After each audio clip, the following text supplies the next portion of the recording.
વડોદરામાં બેફામ જતા કાર ચાલકે યુવકને ઉડાડ્યો. યુવક 20 ફૂટ દૂર જઈ પટકાયો.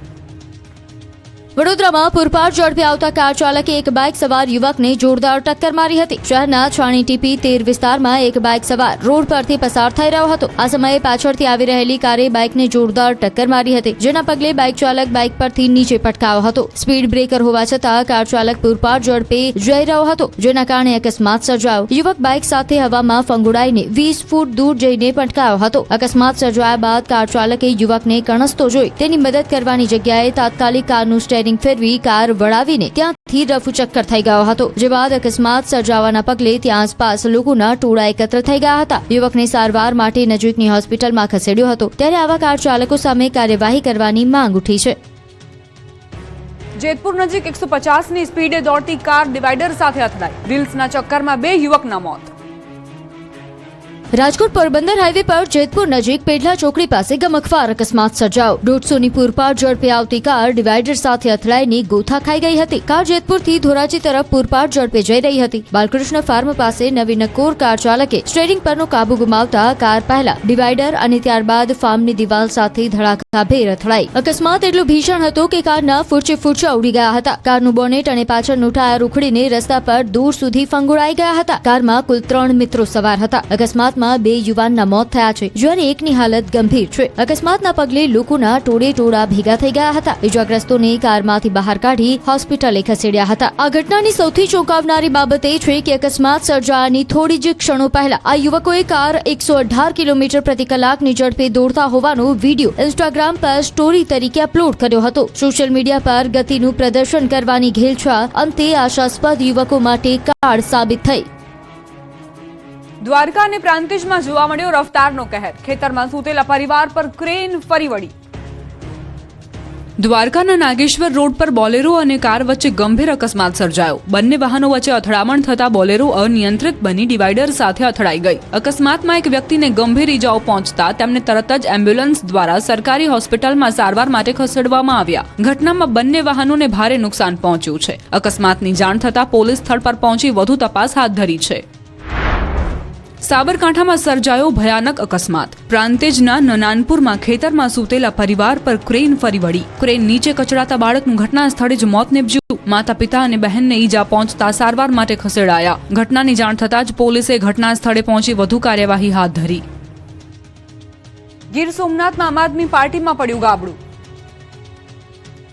આગામી સ્થાનિક સ્વરાજની ચૂંટણીઓના પડઘમ વાગી રહ્યા છે, ત્યારે કોંગ્રેસ પક્ષે ગીર સોમનાથ જિલ્લામાં સોમનાથ મહાદેવના ચરણોમાં શીશ ઝુકાવીને પોતાના પ્રચાર અભિયાનના શ્રી ગણેશ કર્યા છે. ત્યારે ગીર સોમનાથમાં આમ આદમી પાર્ટીમાં કોંગ્રેસે ગાબડું પાડ્યું છે. જિલ્લા કોંગ્રેસ કાર્યાલયના ઉદ્ઘાટન સમયે આપમાં ભંગાણ થયું. અમિત ચાવડાની હાજરીમાં આપના નેતા કોંગ્રેસમાં જોડાયા હતા. તાલાળા અને કોડીનારના આપ નેતાઓએ આપનું ઝાડુ મૂકીને પંજો પકડ્યો. તાલાળા આપ તાલુકા પ્રમુખ સહિત અનેક નેતાઓ કોંગ્રેસમાં જોડાયા. સ્થાનિક સ્વરાજની ચૂંટણી પહેલા આપમાં મોટું ભંગાણ થતા કોંગ્રેસને ફાયદો થઈ શકે છે. સોમનાથથી કોંગ્રેસે કર્યો સ્થાનિક ચૂંટણીનો શંખનાદ. વેરાવળ જિલ્લા કોંગ્રેસ કાર્યાલયનો પ્રારંભ કર્યો. ગુજરાતમાં સ્થાનિક સ્વરાજ ચૂંટણી પહેલા ગીર સોમનાથ જિલ્લાના મુખ્ય મથક વેરાવળ ખાતે જિલ્લા કોંગ્રેસ કાર્યાલયનું ઉદ્ઘાટન કરાયું. પ્રદેશ અધ્યક્ષ અમિત ચાવડા, પ્રતાપ દુધાત, લલિત વસોયા સહિત મોટી સંખ્યામાં કાર્યકરો હાજર રહ્યા.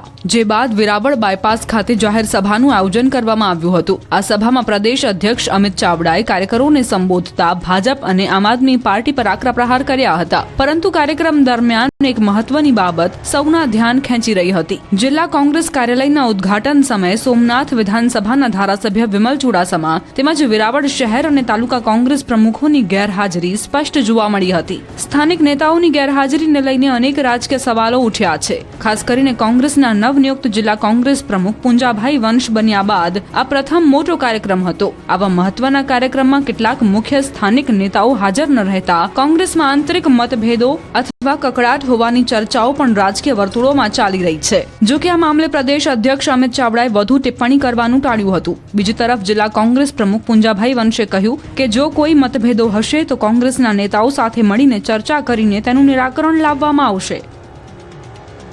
સ્થાનિક ચૂંટણી પહેલા ભાજપનું દક્ષિણ ગુજરાતના આદિવાસી વિસ્તારમાં શક્તિ પ્રદર્શન. જગદીશ વિશ્વકર્માએ આદિવાસી વાનચિત્રો પર વગાડ્યા. સ્થાનિક સ્વરાજની ચૂંટણીમાં ડંકો વગાડવા માટે ભાજપે કવાયત તેજ કરી છે ત્યારે સ્થાનિક ચૂંટણી પહેલા ભાજપે દક્ષિણ ગુજરાતના આદિવાસી વિસ્તારમાં શક્તિ પ્રદર્શન કર્યું. પ્રદેશ ભાજપ પ્રમુખ જગદીશ વિશ્વકર્મા સુરત જિલ્લાના પ્રવાસે આવ્યા હતા અને મહુવા તાલુકાના વસરાઈ ગામે બૂથ સમિતિ કાર્યકર્તા સંમેલનમાં હાજરી આપી. સંગઠનને પાયાના સ્તરેથી મજબૂત બનાવવા માટે યોજાયેલા આ સંમેલનમાં ભાજપના કાર્યકર્તાઓ મોટી સંખ્યામાં જોડાયા હતા. સંમેલનને સંબોધતા પ્રદેશ ભાજપ પ્રમુખે કોંગ્રેસ પર આકરા પ્રહાર કરતા તેને ભ્રષ્ટાચાર અને કમિશન ખોરીનો પર્યાય ગણાવ્યો હતો.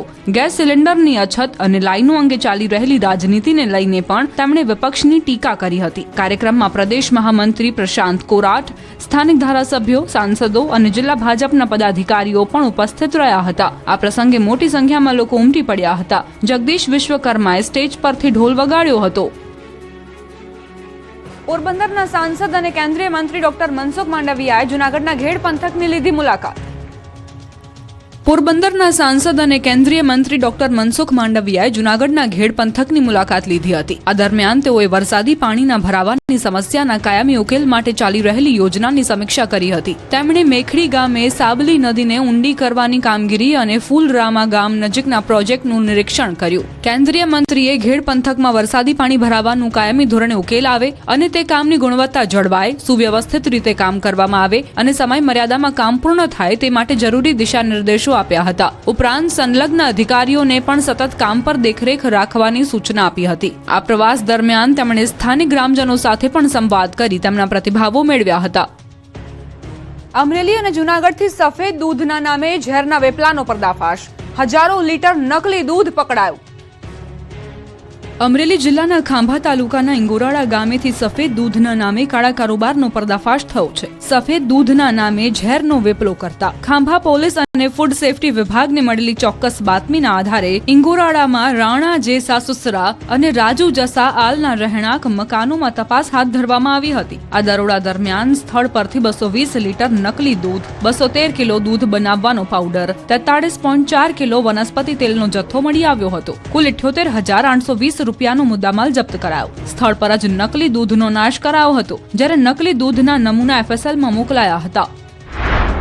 જૂનાગઢના હાર્દ સમાન કાળવા ચોક વિસ્તારમાં આવેલી સરકારી પુસ્તકાલય પાસે વહેલી સવારે શંકાસ્પદ દૂધથી ભરેલું ટેન્કર ઝડપાઈ જતા સમગ્ર શહેરમાં ખળભળાટ મચી ગયો. આ કાર્યવાહી કોઈ સરકારી તંત્ર દ્વારા નહીં, પરંતુ જાગૃત નાગરિકો અને યુવરાજસિંહ જાડેજાની ટીમ દ્વારા ગુપ્ત બાતમીના આધારે કરવામાં આવી હતી. દેવાભાઈ ભરવાડનું આ ટેન્કર વિસાવદરના દેડિયા ગામથી સવારે 5 વાગે નીકળ્યું હતું. ત્યારે યુવરાજસિંહની ટીમે વોચ ગોઠવીને જૂનાગઢમાં ટેન્કરને રોક્યું હતું. બાદમાં પોલીસ સ્ટેશનને લઈ જવામાં આવ્યું હતું. પોલીસ સ્ટેશનમાં જ કિટથી ટેસ્ટ કરતા ભેળસેળનો પર્દાફાશ થયો હતો. તપાસમાં સામે આવ્યું છે કે માત્ર 4 કેન જેટલું શુદ્ધ દૂધ મેળવ્યા બાદ તેમાં મોટા જથ્થામાં મિશ્રણવાળું અને કેમિકલ યુક્ત દૂધ ઉમેરી